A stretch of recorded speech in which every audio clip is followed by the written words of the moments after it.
All right, let's just jump right in because today we are exploring a truly wild idea. It's one that takes everything you think you know about simulated realities and flips it completely upside down. You know the movie, right? A huge, shared simulation for all of humanity. But what if that whole concept isn't just a little off? What if it's completely, wildly impractical? What if the real future of simulation is something way more personal and honestly way more profound?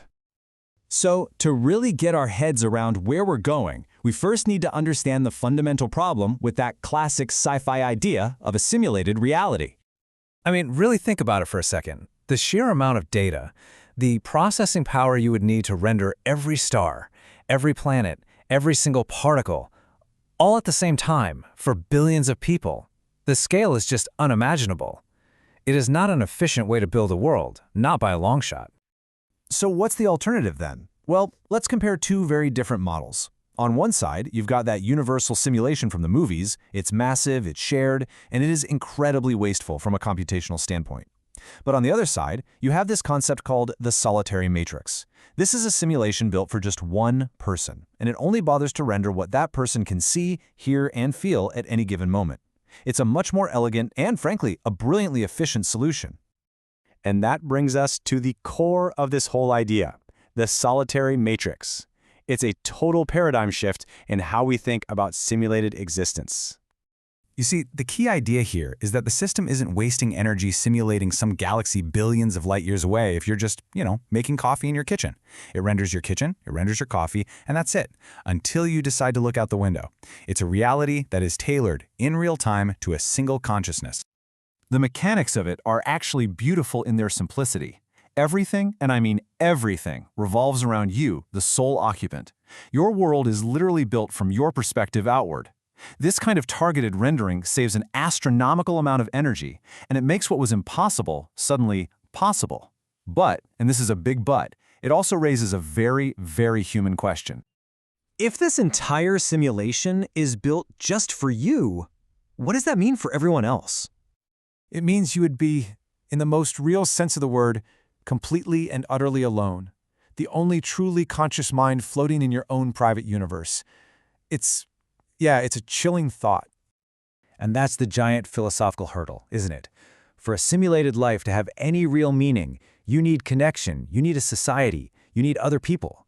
So how does a system like this solve the problem of profound, absolute solitude? Well, the proposed answer to this loneliness problem is fascinating.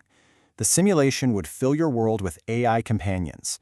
But, and here's the absolute key, they aren't just mindless puppets. The system can grant them temporary sentience, a real consciousness that literally sparks into existence the moment you interact with them, and then just fades away when you leave. The goal isn't just to trick you, it's to provide genuine connection. By switching this sentience on and off as needed, the system can create the feeling of a full, vibrant world, packed with friends, family, and strangers, all without the insane computational cost of running billions of minds at the same time. Okay, so this all sounds like some pretty mind-bending science fiction, but the theory behind it isn't about creating the ultimate video game. It's actually about ensuring human survival. I mean, really, why would humanity ever need to create something like this? What kind of existential threat could possibly drive us to upload a single consciousness into its own private universe? The answer is simple and stark, because our world is finite. Whether it's in 1,000 years or 1 billion years, our planet has an expiration date. And when that day finally comes, where does humanity go? The solitary matrix, in this view, is basically an arc. It's not an arc for bodies, though. It's an arc for consciousness itself. Think of it as a vessel designed to carry the very essence of what it means to be human, all our memories, our culture, our experiences, and ferry it safely into the distant future long after our physical world is gone. And this brings us to a really radical new way of looking at our relationship with artificial intelligence. This quote just reframes everything. In this vision, AI isn't our competitor, it's not our replacement. It's the very tool that will help humanity transition to its next form. It's the creator and the caretaker of these arcs, the midwife delivering us into a totally new kind of existence.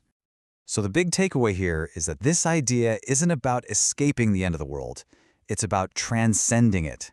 It's a way for the human story to keep going, even after the final page of our biological chapter has finally been turned. And that leaves us with one last massive question to think about.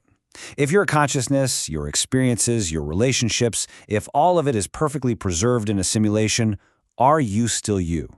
Is that a continuation of life, or is it just a beautiful, perfect, and final ending? Definitely something to chew on.